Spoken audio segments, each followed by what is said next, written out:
एक बार की बात है। हिमालय की गोद में कैलाश पर्वत पर माता पार्वती भगवान शिव के साथ विराजमान थी। शांत वातावरण में बैठकर वे प्रकृति की सुंदरता का आनंद ले रहे थे। तभी उनके मन में एक प्रश्न उठा, हे नाथ, धन और खुशी के बीच क्या संबंध है? मनुष्य जीवन भर धन कमाने में लगा रहता है, फिर भी उन्हें सच्ची खुशी क्यों नहीं मिल पाती? माता पार्वती का प्रश्न सुनकर भगवान शिव मुस्कुराए और बोले, हे देवी, यह एक बहुत ही गहरा प्रश्न है।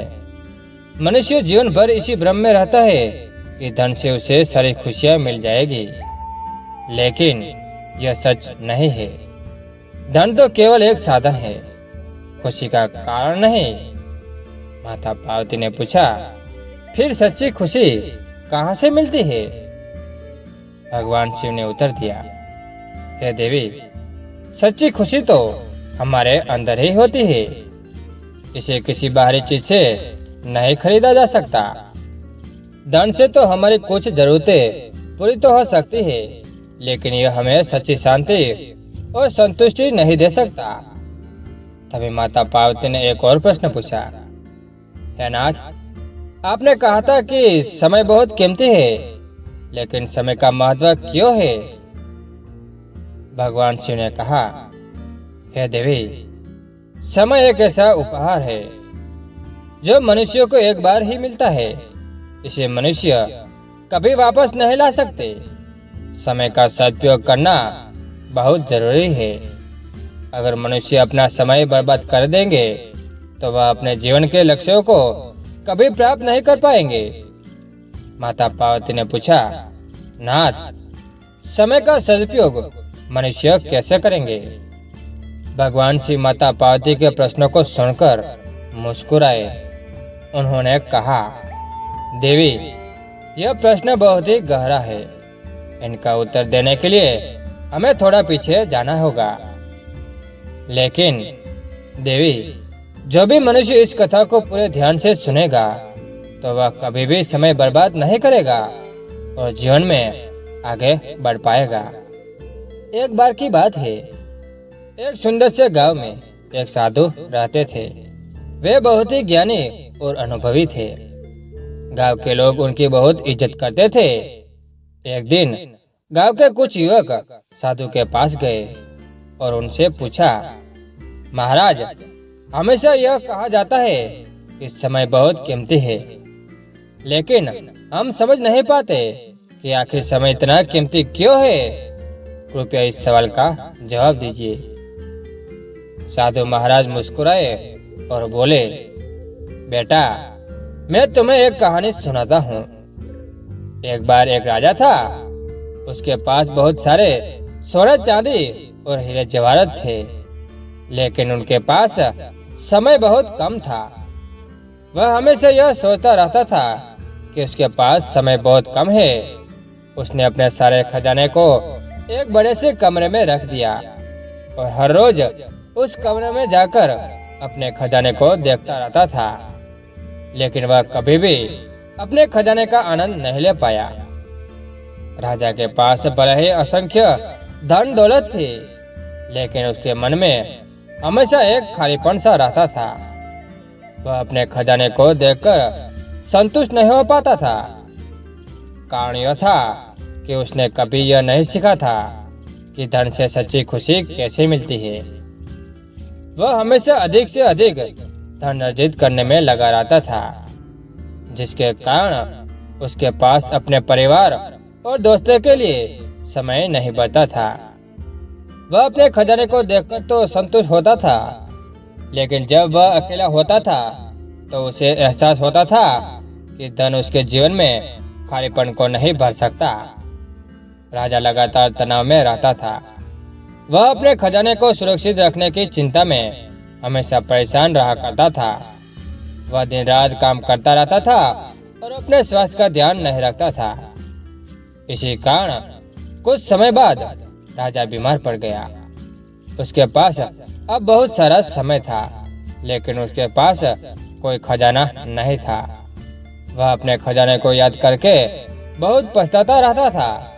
वह सोचता था, काश मैंने अपने खजाने का आनंद लिया होता, काश मैंने अपने समय को बर्बाद नहीं किया होता। राजा के पास इतना खजाना था कि वह दुनिया का सबसे अमीर आदमी था। उसके पास महल, बाग बगीचे, नौकर चाकर, सब कुछ था, लेकिन वह इन सब चीजों का आनंद नहीं ले पाया। वह हमेशा अपने खजाने को बढ़ाने में लगा रहता था। वह दिन रात काम करता रहता था और कभी भी आराम नहीं करता था। जब राजा बीमार पड़ा तो उसके सारे नौकर चाकर उससे दूर हो गए। वे सब उसके खजाने को लूटने की फिराक में रहते थे। राजा को इस बात का बहुत दुख हुआ। राजा को अकेला और बेबस देखकर उसके दिल में एक अजीब सी बेचैनी सी छा गई। वह समझ गया था कि धन दौलत कितनी नश्वर चीज है। उसके पास इतना सब कुछ था, फिर भी वह कुछ नहीं कर पाया। बीमारी के बिस्तर पर पड़े पड़े वह अपने पूरे जीवन पर गौर करने लगा। उसने महसूस किया कि उसने अपने जीवन का सबसे कीमती समय धन कमाने में बर्बाद कर दिया था। राजा को याद आया कि कैसे वह अपने बचपन में अपने दोस्तों के साथ खेतों में खेलता था, कैसे वह पक्षियों की चहचहाट सुनता था और फूलों की खुशबू लेता था, कैसे वह अपनी माँ की गोद में बैठकर कहानियां सुनता था। लेकिन धन के लालच में उसने इन सब चीजों को भुला दिया था। राजा ने अपने जीवन में पहली बार महसूस किया कि धन से खुशी नहीं मिलती। खुशी तो उन छोटी छोटी चीजों में छिपी होती है जिन्हें हम अक्सर नजरअंदाज करते थे। साधु ने आगे कहा, बेटा, समय एक नदी की तरह बहता रहता है। एक बार जो बीत गया वह कभी वापस नहीं आता। तुम अपने समय का सदुपयोग करो, ज्ञान अर्जित करो, अच्छे कर्म करो और अपने प्रियजनों के साथ समय बिताओ। धन से तुम सुखी नहीं रह सकते, लेकिन अच्छे कर्मों से तुम हमेशा सुखी रहोगे। बेटा, समय सोने चांदी या हीरे जवाहरात से भी ज्यादा कीमती है। समय एक बार चला गया तो वापस कभी नहीं आता। तुम समय का उपयोग करके पैसा तो कमा सकते हो, ज्ञान भी प्राप्त कर सकते हो और सफल भी हो सकते हो, लेकिन अगर तुम अपना समय बर्बाद कर दोगे तो तुम्हें हमेशा पछतावे के सिवाय कुछ भी नहीं मिलेगा।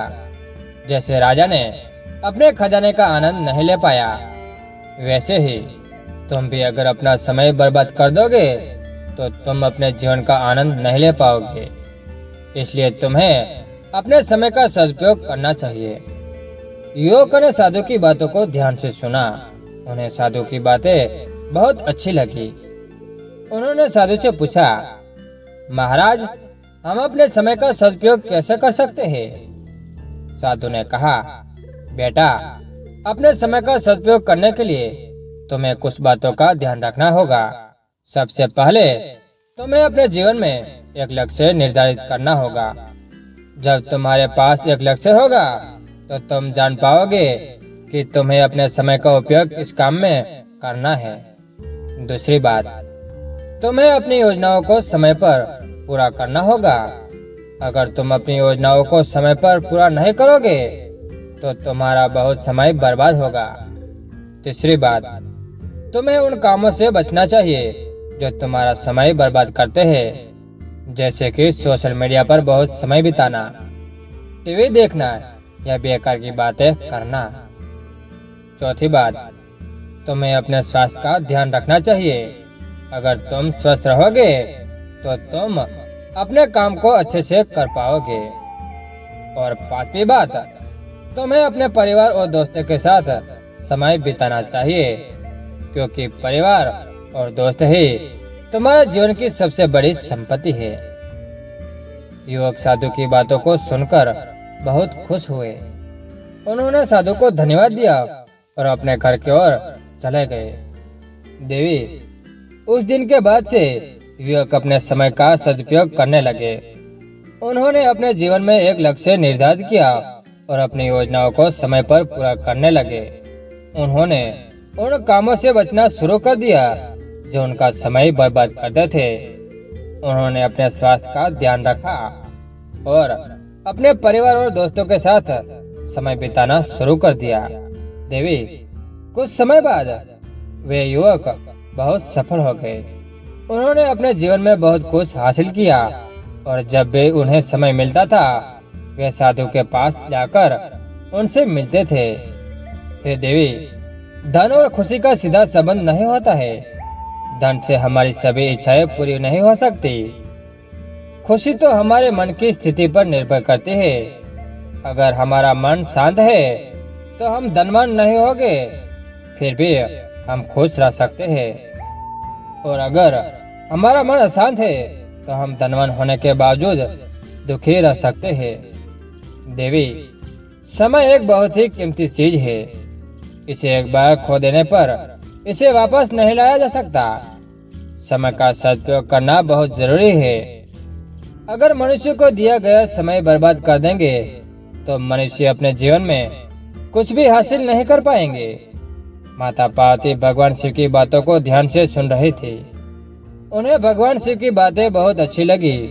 उन्होंने भगवान शिव से पूछा, हे नाथ, आपने जो कहा वह सही है, लेकिन फिर भी लोग धन के पीछे क्यों भागते हैं? भगवान शिव ने कहा, देवी, लोग धन के पीछे इसलिए भागते हैं क्योंकि उन्हें लगता है कि धन से उन्हें खुशी मिलेगी, लेकिन वे यह नहीं जानते कि धन केवल एक साधन है, खुशी का कारण नहीं। भगवान शिव ने आगे कहा, देवी, मनुष्य को हमेशा याद रखना चाहिए कि धन से बढ़कर इंसानियत है। इसलिए मनुष्य को हमेशा दूसरों की मदद के लिए तैयार रहना चाहिए। मनुष्य को अपने जीवन में संतुलन बनाए रखना चाहिए। तभी माता पार्वती भगवान शिव की बातों को सुनकर बहुत खुश हुई। उन्होंने भगवान शिव को धन्यवाद दिया और कहा, हे नाथ, आपने मुझे बहुत कुछ सिखाया। मैं आपके आभारी हूँ। मित्रों, यह कहानी आपको पसंद आई हो तो कमेंट बॉक्स में जय भोलेनाथ जरूर लिखिएगा। जय भोलेनाथ।